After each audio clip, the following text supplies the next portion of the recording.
Ryan Gosling is not an action star, even though I think we saw him in Blade. It's not really an action movie. Blade. No, it's very different. I don't know why I say Blade. Blade Oh, you said Blade Runner. Runner. But yeah, he's not Blade. Ryan Gosling is not Blade. Hello and welcome to the movie podcast review of The Gray Man. My name is Daniel. I'm one of your hosts today, and joining alongside me is the blonde man, Anthony. Hi, Anthony. Hello. Yes, I'm the blonde man.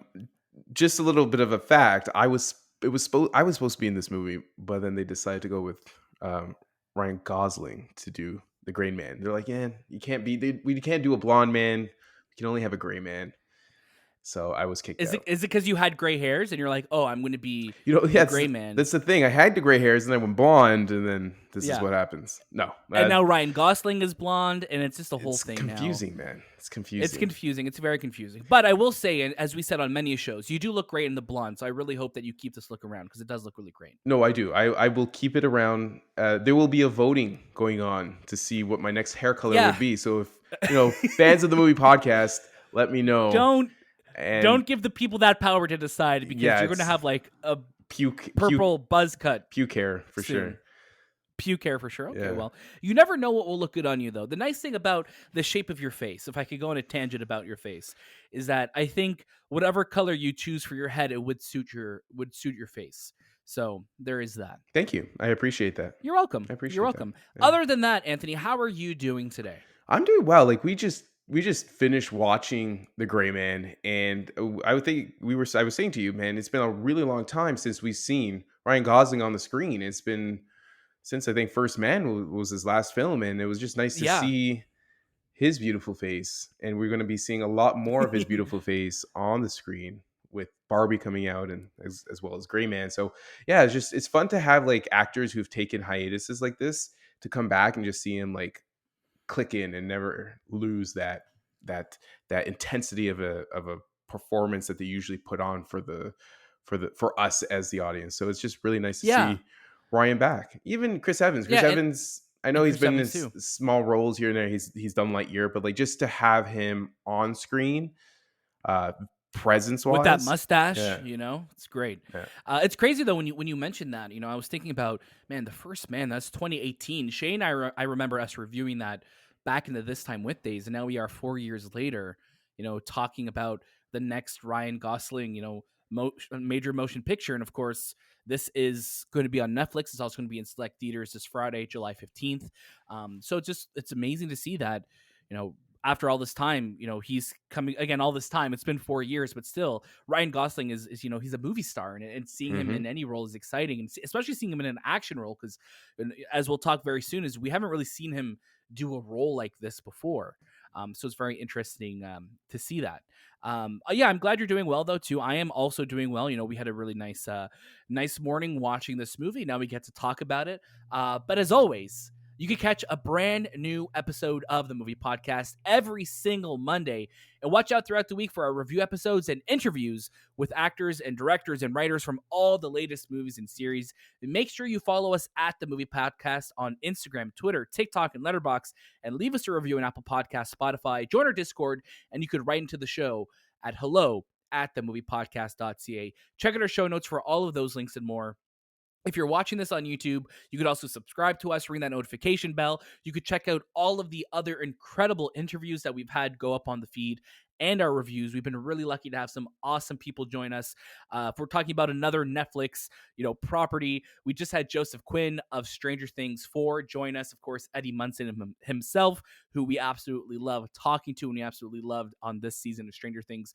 So go check that out. We've also been really lucky to have some incredible guests like Aman Vellani of Miss Marvel, Hayden Christensen and Deborah Chow of Obi-Wan Kenobi, and so many more. We've been really lucky to have some awesome guests. So please go support those episodes. Go listen to them wherever you listen to us, be it on YouTube or whatever podcast feed. We're so happy to have you here, and go check them out.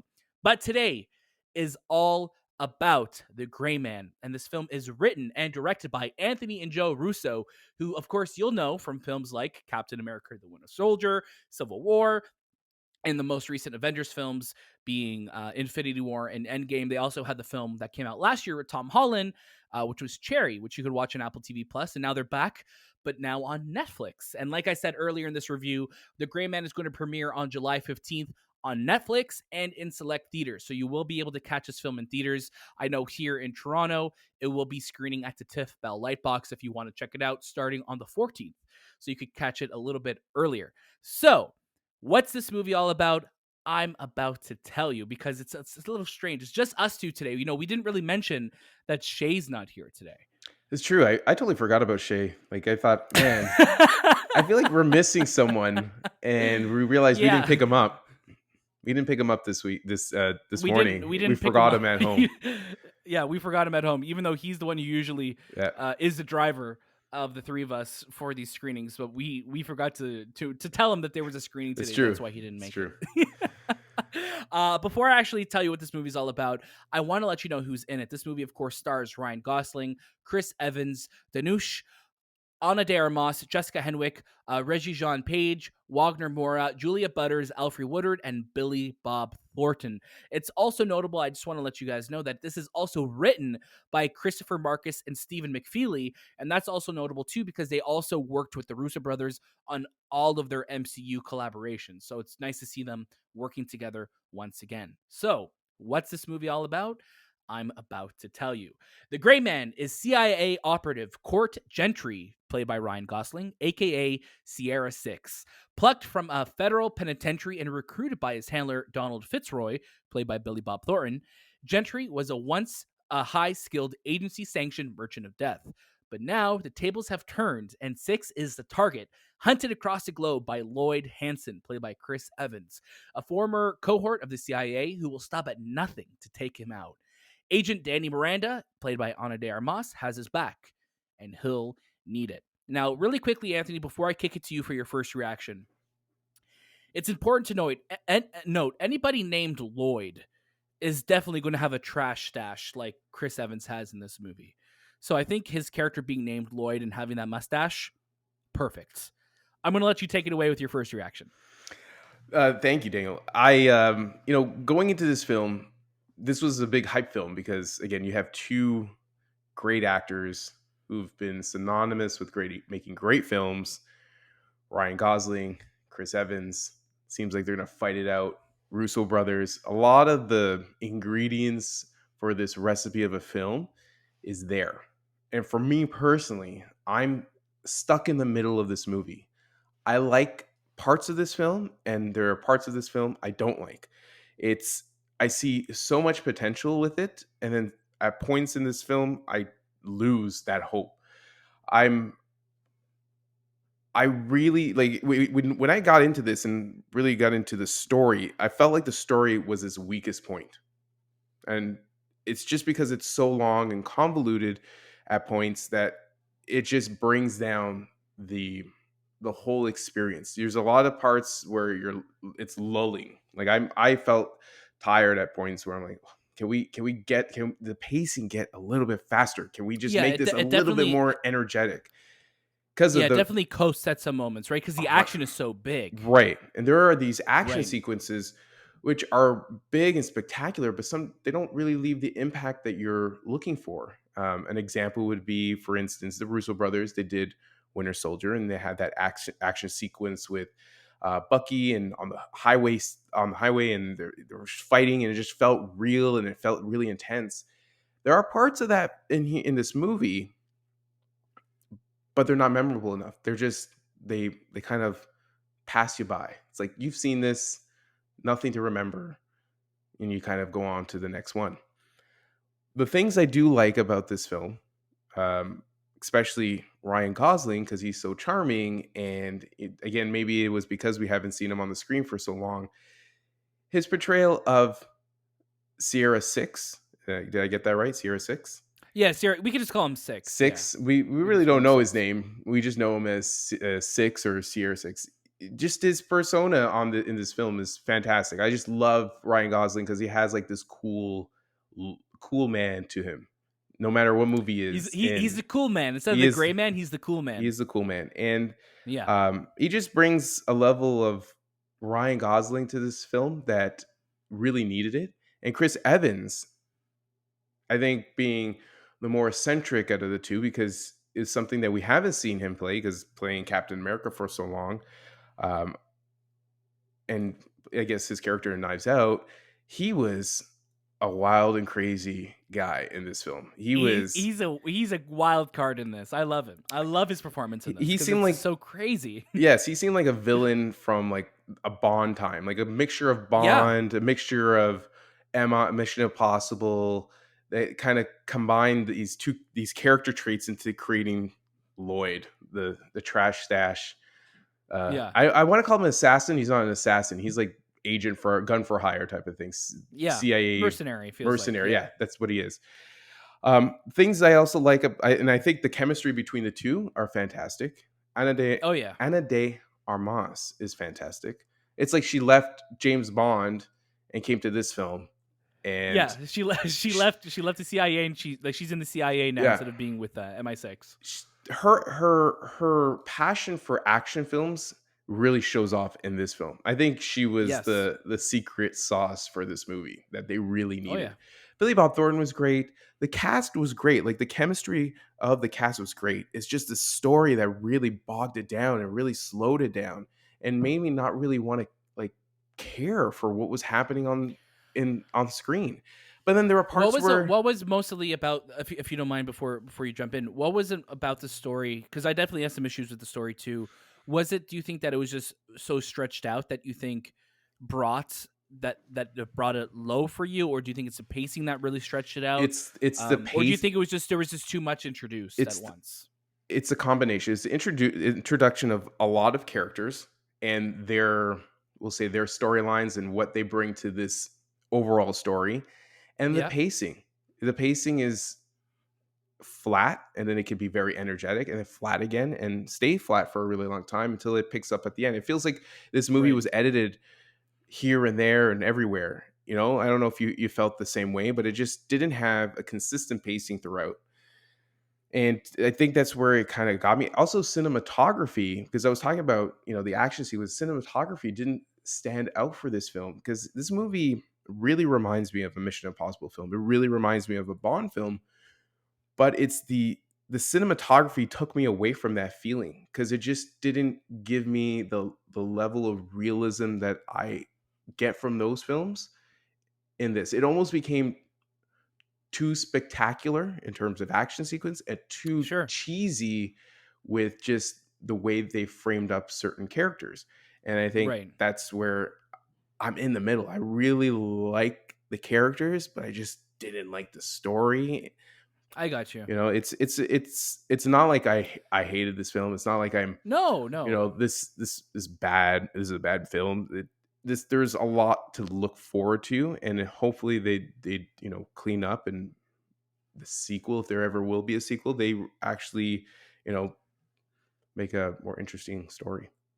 Yeah, the grayer man. The They Grayer do. They Man. call him the grayer Yeah. man. No, I'm right there. I have a lot of the same criticisms as you. I think my biggest issue with this story is that I don't think this movie needed to be 2 hours and 20 minutes. And I think because we have a film that's a globe-trotting adventure across so many different countries, um, you kind of get lost of where you are, even though there's giant title cards on screen saying, we're in Prague, we're in Bangkok, we're here, we're there, and we're here, there, and everywhere. It's a lot of traveling, and again, that's what you kind of expect from like this kind of thriller action adventure that's going around the world, right? You want to go to all these different places, but I also think that because a lot of the places just felt a little samey, it never felt like we were in a different spot. But I will say, I enjoyed the majority of this movie. I really loved Ryan Gosling. I really loved how just charming and suave, and he really was the cool man. He's just like, he has this, like, you see it in all his movies, and especially when he's playing comedy. You see it in A Crazy Stupid Love. You see it in something like The Nice Guys, where he just has like this sarcastic response, but it's a lot more. It's not like a Ryan Reynolds sarcastic response. It's another type of Canadian It's a actor who cooler looks really good. version of that Yeah, it's response. like, like somebody tells him in this movie, for example, like, can you like stand still or whatever? He's like, can I stand still over here? And it's like, it's just like the way he says it. He has just such a suave and just cool way of saying it. It reminds me a lot of like George Clooney. You know, like where George Clooney just has that effortless, like suave, whatever he says is going to sound cool. But I liked the action in this movie. And like you, Anthony, I think the biggest, crux that this movie had is that it almost went too big, where it could have felt a lot more impactful if it tried to go smaller. There's a lot of great action sequences. This movie is almost nonstop action, but when it slows down, it really does slow down. But Ryan Gosling is great. Chris Evans is great because he's so unhinged. He's like devious throughout. He is like the CIA operative or this guy who dropped out of the CIA like school, like to become an agent and just went to the private sector. So he's just crazy. He's doing whatever he wants, and it's fun and just wild to see that. But I think the CIA side, which is something that a lot of action movies have this issue where it's like you have their handlers, you have like the people who are putting them in the fields. There's almost too many voices. And at the end of the day, you're like, are you really the person in charge or are you just another kind of person here? And as great a performances as Jessica Henwick and Regé-Jean Page are, I think their biggest issue is that they're almost playing the same character. You know, like they're two characters who are both have different motives, obviously, but they're both kind of in charge of the situation. And, you know, Reggie Jean Page kind of disappears for a while, and then it's just Jessica Henwick.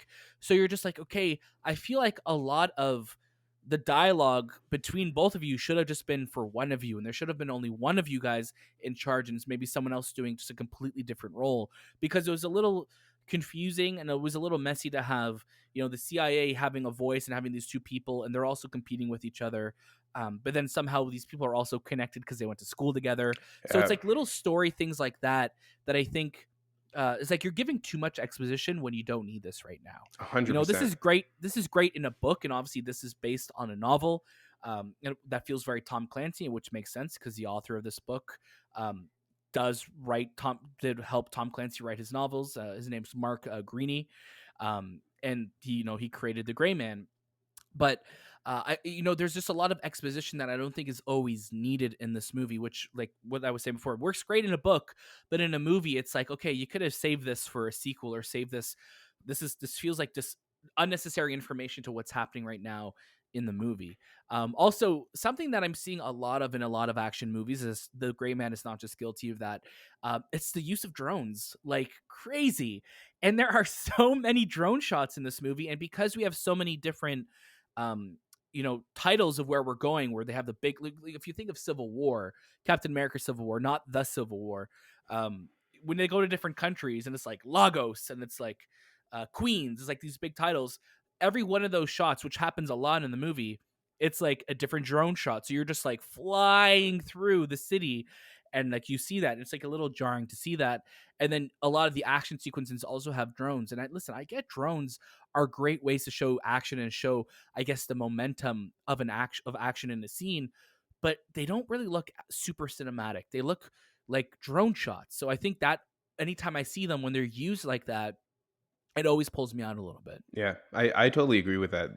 Because the Drone King, Michael Bay, has given us so much drone footage in the past 3 or 4 years that he's been utilizing it. I think he was Six Underground, and then Red Notice, and then Ambulance. I don't think we need any more friggin' racer drones shooting footage for us anymore. It's just, you're right. You lose the cinematic value. And when I saw it in this Russo Brothers film, I thought, man, it just doesn't work with what the story you're trying to tell.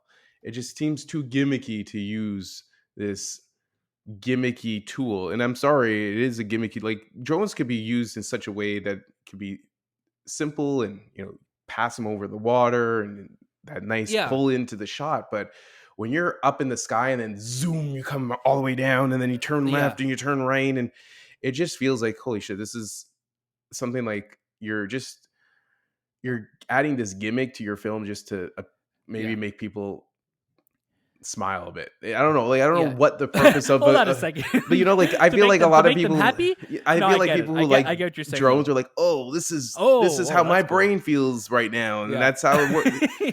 But you know what it is though?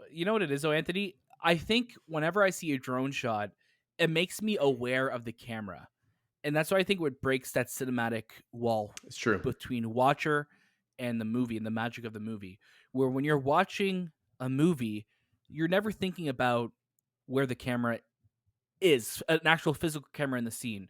You're never thinking about where the music is coming from. You're never thinking of the invisible camera. But whenever you see a drone shot, immediately I'm like, this is being done on a drone, and I'm suddenly aware of the camera's placement in the scene, and I think that's where it pulls me out. There are some really cool drone shots, don't get me wrong, but they do definitely stand out, and there's, I think, also too much of them. So the ones that do work, you know, they kind of get lost into the background of all the other ones that are there. But yeah, there's a lot of great moments in this, and as you said, Anthony, Ana de Armas, I think, is just choosing the right roles right now for her in terms of these action roles. It literally feels like you could put this movie and No Time to Die, watch them back to back, and it'll be like a continuation of her character from that, because she's so good. She's so good at the action. You could just tell she's having a great time, and she has great presence on screen. So whenever it was her and Ryan Gosling together, it's fantastic, and I think they work so well together on screen. They have great chemistry together, working together, and I wanted to see more of that. So I'm hoping in a sequel, we'll get to see them working together more, because there's definitely opportunity to tell more stories within this world. It's funny. This is the second film I've watched with her in it where I'm like, man, I would love a spinoff of your character Yeah, on screen. Yeah, because she owns her action sequences. There's a sequence where she has like missiles on her. She has like bazookas and she has guns and yeah, she's running. she's going full Rambo. She's full Rambo, Yeah, and that was so unexpected. And she just seems like the sweetest person. Like you would never yeah, expect her to have all these weapons and become Miss Rambo. yeah. Another big thing that I disconnected me from this movie was, and I'm going to bring up Mission Impossible, and there's that fight sequence inside the bathroom, and we all remember that fight sequence in the last in Fallout because it just felt real and it felt hard and it felt like Yeah, this is a the arm, savage fight the arm sequence, fight. Yeah, and you'll always remember it because it's just fantastic. It's well choreographed and all that. The fighting sequences that happen in this film with Ryan Gosling's character just seem so meh. Like it didn't give me the impact that I would have expected this film to really drive because it is an action sequence, an action movie. It doesn't really spend that time on being a spy film.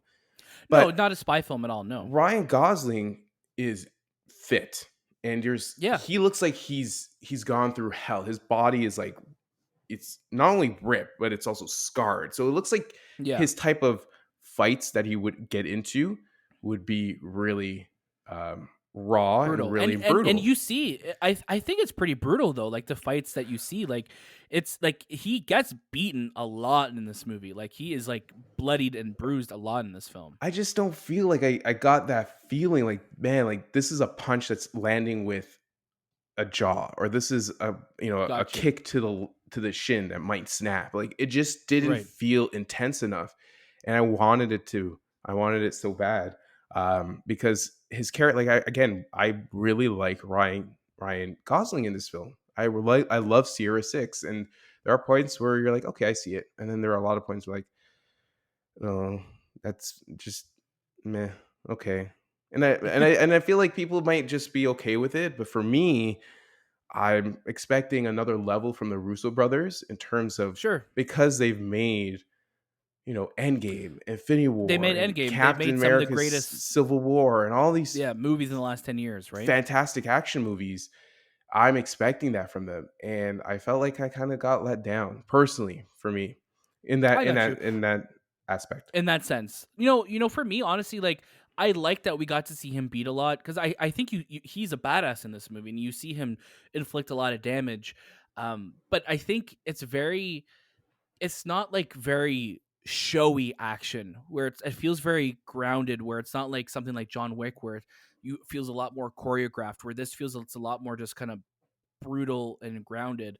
And I do like his fight with Chris Evans in this film as well, too. Ryan Gosling and Chris Evans, because they play off each other really well, and I really hope that wherever we see these characters next, especially Ryan Gosling, I would love to see it more grounded, because I think a more grounded movie would be a bit more of an emotional movie for him, right? So because there's just moments where it's like, oh wow, this is a really interesting fight. Like you're handcuffed, you're hiding, and then it's like, let's introduce a million more elements. So it almost feels like you're just like sensory overload. Like, oh my God, you're being shot from all directions. You have a train coming. You have a cars coming at you. Like there's a lot going on all at once in this movie.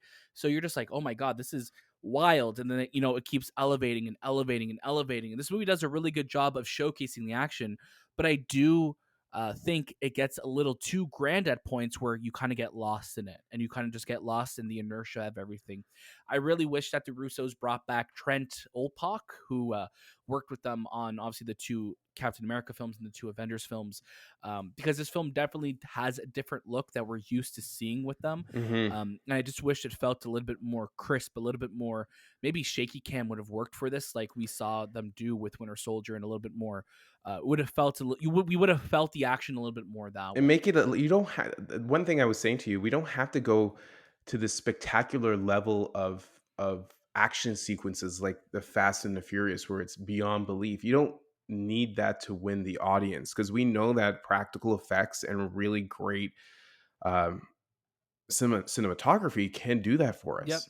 And there 100%. are sequences in this film where it's like, okay, that is too much for this movie because it's not believable because the character is not in that I want to say in that make believe world. It There is a realism to it, and it teeters on a superhero type of maybe Fast and the Furious type of universe where Yeah. nothing can hurt this guy because he's Toretto. He could fly through You the could do he anything. could do anything and not be hurt. So I don't like that. I just feel like, yeah, there has to be parts of this movie where I felt it was more practical. I wanted to be more practical because I feel like that's where it would have engaged a lot. A lot of people love practical effects, and the Yeah. visual effects sometimes stand out because they are so unbelievable. Yeah, and I think I think there's a parachute sequence in this film that stands out. And this movie really is going to be the Mission Impossible, the James Bond of Netflix. I feel like Oh this is yes, what oh Netflix wants yes. this movie to be, and this movie has the potential to start a brand new franchise. And I would love to see a spin-off series of Ana de Armas's character. I'd love to know more about Chris Evans' character, and of course, I want to see Ryan Gosling come back in sequels. But this, yeah, there's definitely moments where you're like, okay, like this feels like it's going to be the next big thing. But when you compare it to, let's say, some of the stunts that you would have seen in No Time to Die, or especially in Mission Impossible Fallout, where you see Tom Cruise putting his life on the line. Not that I'm expecting every actor to do that, but I would maybe expect a better job at hiding it than to make it feel like it is a real stunt, still a real effect. And again, when this movie was shot, we don't know what the COVID protocols were like. There's also a million things that you know interfere when these movies are made, so we don't exactly know what could have changed or what could have been better. But I think at the end of the day, this movie has a lot of great pieces to it and a lot of great ingredients, as we like to say on the show, that I think in a sequel will really be can really be fleshed out, really be improved on. But let's get to our final recommendations before I get any further. Anthony, I'm going to get you to start us off. I'm going to recommend you stream it because it will be streamable for everyone come Friday. Yes. But I think this is a movie. Like again, even though I'm in the middle and there was a lot of things I liked and then a lot of things I didn't like, I still saw potential in it, and I think that says a lot about where I am going to eventually end my like the thinking behind this film for me is I do want Yeah. to see more story, and especially because of Ryan and his character, I do hope that we see a sequel one day and maybe a trilogy pack. And I just hope that the Russo brothers are listening so they can take some of these this Take some feedback notes from this us. Yeah. feedback that we're providing, that it doesn't have to always be this huge spectacle of CG that we see in a lot of movies nowadays. Let's try to make it practical. And I think the story, we could have lost like maybe 15 minutes, 16 minutes just Yeah, to definitely. to make it well paced. And the characters, like you said, we'll say the main antagonist, or is it antagonist or protagonist? Antagonist, Who are we talking the about right villain, now? Oh, antagonist. antagonist could have been one person. You know, having two Oh yeah, people the CIA, like that Jessica Henwick and the Jean Page. Yeah, yes, that could have just been that one person. You didn't really have to. streamline it. It just made it so confusing. Like I at one point I'm like, why is she so involved in this story? And then I realize, and then they disappear and they come back, and then you realize why they're all really connected. Right. But it wasn't like it was like I get figures. Oh, here we go. Okay, Yeah. yeah. But overall, like I think a lot of people will like it, and it's definitely a streamable film. Yeah. It's a streamable But as like, all movies are streamable. is it a film Is it that I would have expected to be on the big screen? I don't know. Even though I we get it, watched it on the and big screen, but there's a little bit of Netflix feel to it too, and do you think it just in terms of feeling a bit maybe like smaller or made for like a television screen or I don't know. I just didn't feel the gradness of it, even though it was taking place in all these countries and yeah. cities, and there's something about it. Like Stranger Things, when that came out, well, we know it's a Netflix, but it removes the idea that this is a Netflix show from it. But a lot Okay. of like the Netflix movies that come out do have this Like a vibe look of to them? a look, but it's also just maybe it's me in my head, like because I know Maybe yeah, it could be a psychological thing, us knowing going in Netflix that it's is a in my Netflix thing, right? brain right now. But Netflix is in the brain. No, I get it. I get it for sure. yeah, For me, I'm right there with you. I think this movie, for me personally, I thought it was thrilling. I thought it was action packed, and I think it's elevated mostly by Ryan Gosling and, of course, the absolutely unhinged Chris Evans, and I mean that in the best way possible. Like we were saying throughout our review, I think the visuals, you could kind of get lost in the grand scale of everything, where it kind of becomes a little muddy of what's happening. Where I think a lot of it could have been condensed down, and like you said, Anthony, I think we could have lost about 15 minutes or so. And the pace definitely slows because of that. But overall, I think you know what. This is a movie that you could watch in your home this weekend. I'm going to say, watch it on Netflix this weekend. Stream it, watch it because it's available day one. You could watch it. As Anthony said, you already paid for it. And you'll be able to watch a blockbuster film starring some of the biggest actors on the planet in your home this weekend, which is pretty cool. So yeah, definitely check it out. It's interesting though, because this is tied now for the highest budget Netflix movie. And you're looking at, if I'm looking at the list right now, the highest budget Netflix films, and it's like The Gray Man, which I definitely think you see the budget though. I think you see, especially with the locations, you're like, yeah, this probably was expensive to make this.